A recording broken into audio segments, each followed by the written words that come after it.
नमस्कार मित्रों। और आज हम भाग 22 में हिंदी सीखेंगे। सभी मात्राओं का अभ्यास करेंगे। एक बार फिर से भाग 21 में हमने कविता पढ़ी।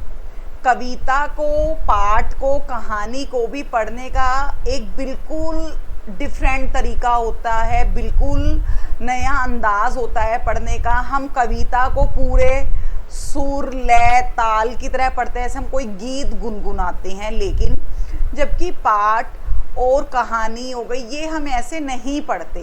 तो आज हम भाग 22 में मैं आपके सामने एक नई कहानी लेकर आई हूँ, बहुत, जिससे आपको बहुत शिक्षा मिलेगी, आपको पढ़ने में बहुत इंटरेस्ट आएगा और आपको वो बहुत अच्छी कहानी पढ़कर सीख मिलेगी।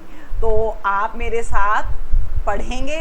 तो चलो शुरुआत करते हैं हम एक कहानी की, और जिसका नाम है ऋषि की कृपा। ऋषि की कृपा यानी जैसे साधु मुनि होते हैं, उनकी कृपा, जब वो हम पे दया करते हैं, मेहरबानी करते हैं, कृपा करते हैं हम पे, वो एक कहानी है। तो देखते हैं। एक बहुत छोटी सी कहानी है, 5-6 लाइनों की। आप मेरे साथ ये पढ़ेंगे कहानी, तो इसमें सारी मात्राएं अनार से अहा खाली तक आपकी एक बार दोहराव हो जाएगा, दोहराई जाएंगी। आपको पाठ, कहानी पढ़ने का तरीका पता चलेगा और आप लिखने की भी प्रैक्टिस करना, जो कठिन शब्द इस कहानी में आए हैं, और वो साथ साथ पढ़ें मेरे साथ। तो देखते हैं पहली लाइन। एक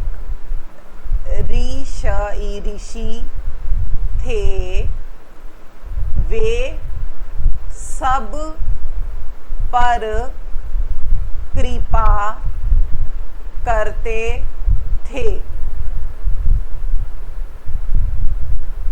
उनकी, एक मिनट मित्रों,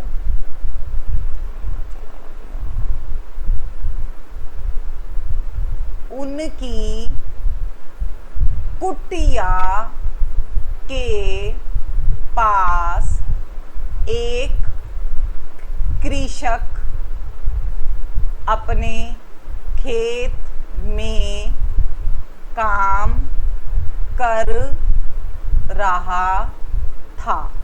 कृषक कहते हैं किसान को, कि एक ऋषि थे और वो सब पर बहुत कृपा करते थे। और जो उनकी एक झोपड़ी थी ना, कुटिया यानी झोपड़ी, उनके पास ना एक किसान जो है वो अपने खेतों में वो काम कर रहा था, और उसके पास 2 वृषभ थे। वृषभ कहते हैं मित्रों बैल को। 2 बैल थे किसान के पास। काम करते करते वह थक गया। वह एक वृक्ष यानी पेड़, वृक्ष के नीचे आराम कर रहा था। तभी एक निरिप कहते हैं राजा को। तभी एक निरिप कुटिया के पास आया। वह मृग यानी हिरन का शिकार करना चाहता था। ऋषि ने निरिप से कहा, मृग पर दया करो। मतलब कहने का अर्थ क्या है मित्रों, कि जो ऋषि थे ना, वो सब पर दया करते थे, तो उनको बैल पर भी दया थी, और वो राजा उनका शिकार करना चाहता था, बैलों का दोनों, क्योंकि जो उनका मालिक था किसान, वो खेतों में काम कर रहा था। तो जो ऋषि थे उन्होंने राजा से कहा कि भाई ये जो हिरन है ना, मृग है, इस इसके ऊपर दया करो और इसको मत मारो, इसका शिकार मत करो, इसकी हत्या मत करो।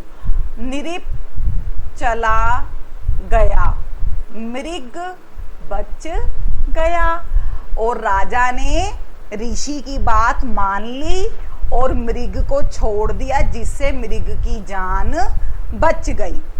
तो अब जल्दी से सोचो कि इस कहानी से हमें क्या सीख मिलती है, क्या ये हमें संदेश देती है। छोटी सी कहानी 5 लाइनों की क्या हमें मैसेज देती है कि हमें किसी से नफरत, घृणा जिसे कहते हैं मत करो, और सभी से क्या करो, प्रेम करो, लव अफेक्शन रखो, सभी से प्रेम करो। हमने किसी से भी घृणा, नफरत, ईर्ष्या, द्वेष की भावना नहीं रखनी है। प्रेम बड़ी अनमोल चीज है जो हमने सभी, पशु हो, पक्षी हो, इंसान हो, सभी से हमने करना है। तो कैसी लगी मित्रों आपको ये छोटी सी कहानी मेरी, मुझे कमेंट बॉक्स में ज़रूर लिख के बताइए। प्लीज़ मेरे जल्दी से चैनल को लाइक कर दें, सब्सक्राइब कर दें। आपका बहुत बहुत धन्यवाद।